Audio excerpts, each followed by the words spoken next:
canine partners nationwide. Last year, collectively, all volunteer organizations raised $1,000 to track the police survivors, $75,000 for Open the Down, Florida Page, and $20,000 for Spiritual Foundation. I know each of you have a long, challenging 3 days ahead, and I wish you safe travels. Thank you for your service and commitment to one place. Before you leave, I want to recognize Lieutenant Scott Humphrey for again winding up the community this morning as you prepare to depart. We look forward to seeing you back next May. The fifth Rough Rising Column, honoring our law enforcement heroes for their service and their sacrifice in keeping our nation safe. Thank you.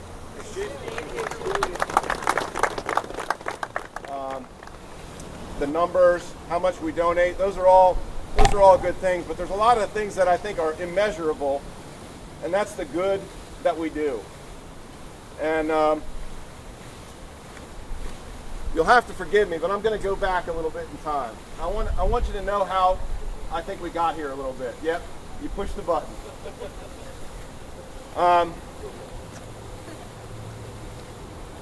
So it was October of 1994, and a friend of mine that was in the police academy with me, Trevor Hale, an active duty Virginia Beach police officer, was killed on his way home from the FOP, and he struck a tree. It's off duty, and I attended his funeral service. And at his funeral service, the honor guard folded the flag, and the red and white stripes were on the outside. And that event kind of inspired me. I didn't really know much about honor guards, and I had never been in the military, but I knew that I could fold the flag the right way. And so I joined the honor guard in 1995. And that was March of 1995. Getting my uniform, everything, getting ready. I think the first time I went up to DC was May of 1996. And when I attended the first candlelight vigil in 1996, I kind of made a vow to myself. I'm like, this was just so overwhelming. I said, I'm never going to miss this again. Not as long as I can make it to DC. And 1997, the Police Unity Tour started.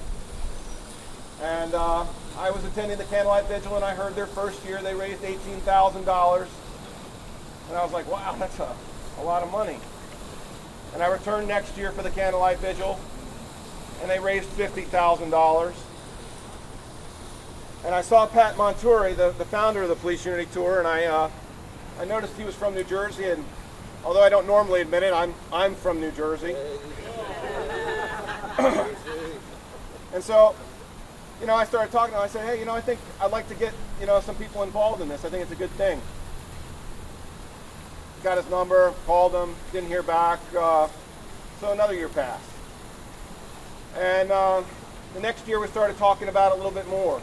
And I thought, you know what? He's like, hey, you guys can come up and ride from New Jersey. I said, well, I think we could actually ride from Virginia. And so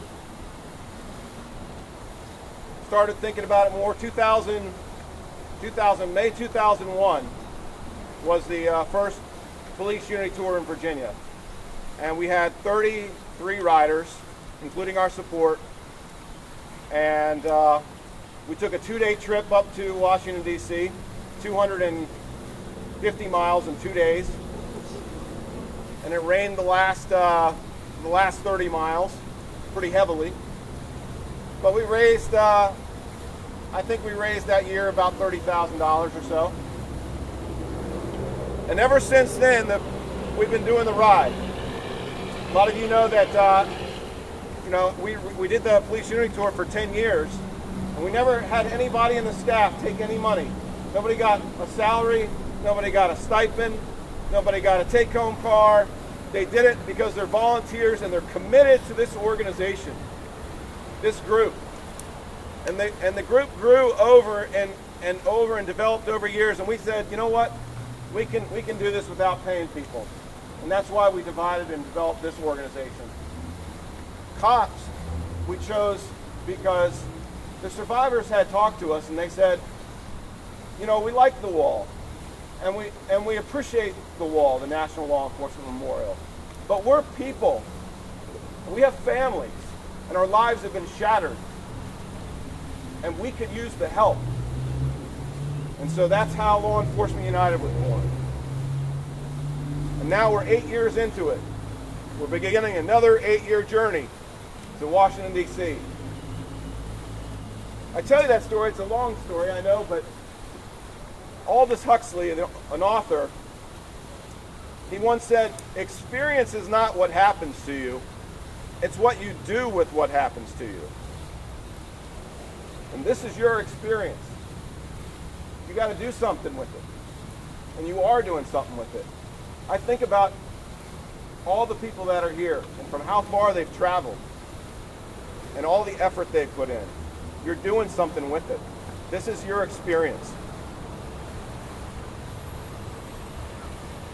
You know, Ellen, an ICE agent out of Tampa, Cindy Roberts, whose husband was killed in Tampa, is joining us. Laura Wall from Nashville. Sung Jung from Henrico, Virginia. Kim Kinville, the U.S. Forest Service. Jim Yulian, our chaplain. At what age did you become a sheriff of the Beach Police? 58. 58, after being a commander and already giving service to the United States Coast Guard.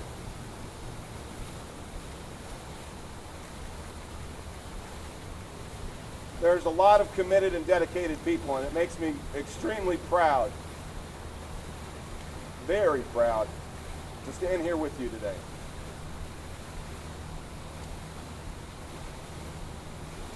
Thank you again for coming out. I really do appreciate it.